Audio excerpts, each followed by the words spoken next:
কোনোবাই টকাৰ বলত ক্ৰয় কৰিছে, কোনোবাই টকাৰ লোভত বিক্ৰী কৰিছে। কিমান লোভীয়া হ'ব লাগিব এইজন ব্যক্তি যি নিজৰ ৰাজ্যৰ ভূমিকে বিক্ৰী কৰিছে।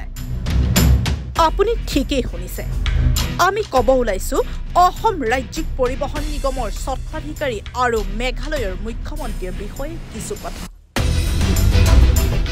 পোনপ্ৰথমে এই পথটোলৈ মন কৰক। এইটো কোনো সাধাৰণ পথ নহয়, এইটো এখন পঞ্চতাৰকাযুক্ত হোটেললৈ যোৱা পথ।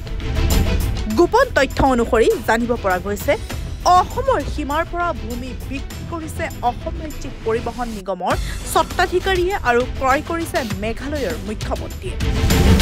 কিমান টকাৰ লোভীয়া হ'লে মানুহ ইমান তললৈ যাব পাৰে, এইটো এটা উদাহৰণহে মাত্ৰ। News desk report, any Bharat 24। আপুনি নৰ্থ ইষ্ট ফুৰিম বুলি ভাবিছে নেকি? আপুনি নৰ্থ ইষ্ট ক'ত কেনেকৈ ফুৰিম বুলি যদি ভাবি আছে, তেতিয়াহ'লে এতিয়াৰ পৰা আৰু চিন্তা নাই।